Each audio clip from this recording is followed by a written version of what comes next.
మధ్య కాలంలో డిప్రెషన్ అనే పదం చాలా చోట్ల వినపడుతుంది. చాలా అంటే చాలా.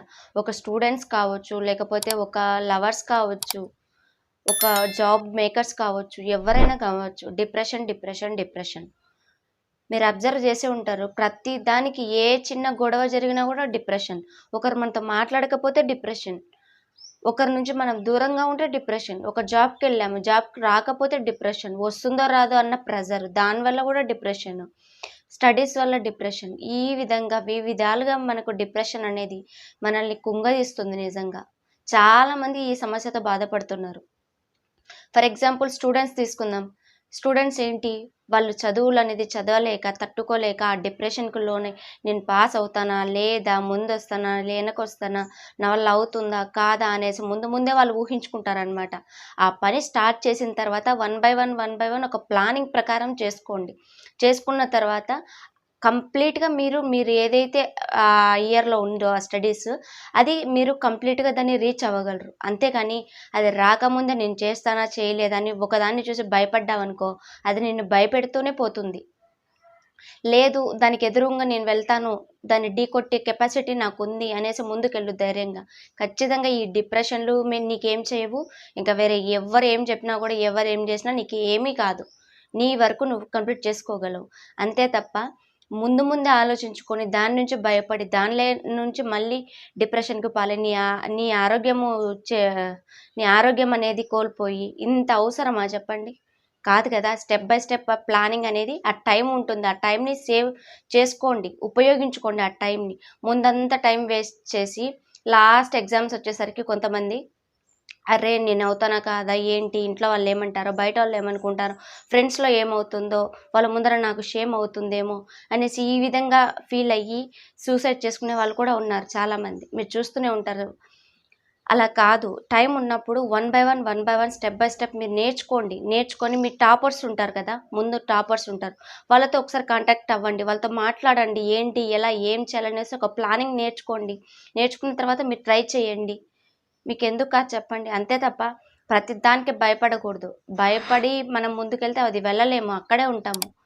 ఇవన్నీ గూడా మనకు లోనవుతాయి.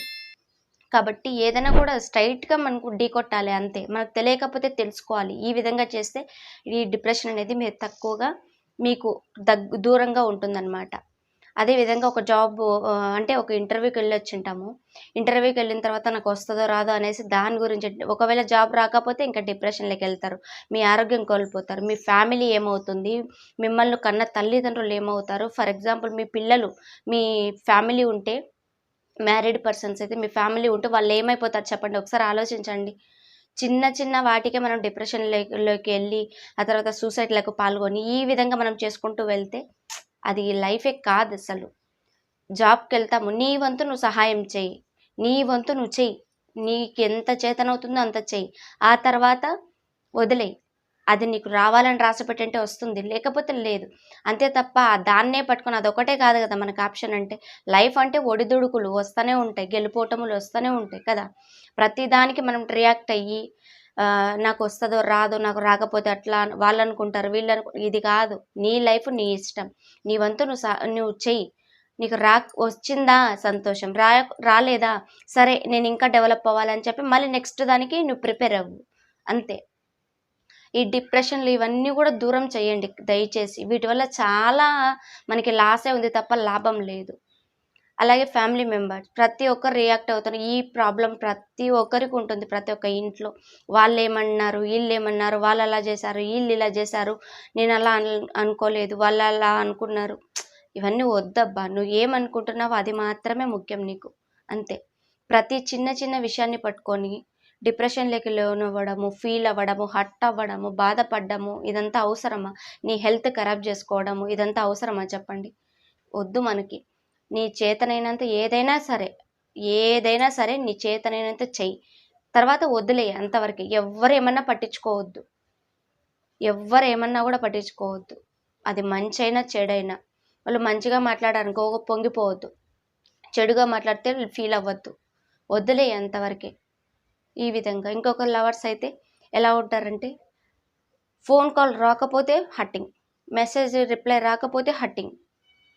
తర్వాత ఆ రోజు ఒక కాల్ అనేది, ఒక మెసేజ్ అనేది రాలేదు, మనల్ని పలకరించలేదు అంటే హర్టింగ్. వాళ్ళ ప్రెజర్స్ వాళ్ళకుంటాయి. వాళ్ళ లైఫ్ వాళ్ళు ఎలా లీడ్ చేస్తున్నారనేది వాళ్ళకి తెలుసు ఆ విషయము. అంతే తప్ప ప్రతి దానికి రియాక్ట్ అవుతున్నావంటే లోపం వాళ్ళలో కాదు, నీలో ఉందని అర్థం చేసుకోవాలి. అవతల మనిషిని హర్ట్ చేయడం చాలా ఈజీ. కానీ అదే మనిషిని హ్యాపీగా ఉంచడం చాలా కష్టం. మీరు అర్థం చేసుకోండి. ప్రతి దానికి రియాక్ట్ అవ్వడం మానేయండి. మనం ప్రేమించిన వ్యక్తి మనం అర్థం చేసుకోకపోతే ఇంకెవరు అర్థం చేసుకుంటారు చెప్పండి? ప్రతి దానికి రియాక్ట్ అవ్వడం మానేయండి. ఈ చిన్న చిన్న వాటివే మీ క్యారెక్టర్ అనేది కంట్రోల్‌గా ఉంటే, మీ ఆలోచనలు కంట్రోల్‌గా ఉంటే, థింకింగ్ అనేది పాజిటివ్‌గా ఉన్నట్లయితే, ఈ డిప్రెషన్ అనేది మీకు చాలా చాలా దూరం అవుతుంది. చిన్న చిన్న వాటికి రియాక్ట్ అవ్వడం. ఈ రియాక్ట్ అవ్వడం ఫస్ట్ మానేయండి. ఈ డిప్రెషన్‌కి మీరు దూరం అయిపోతారు.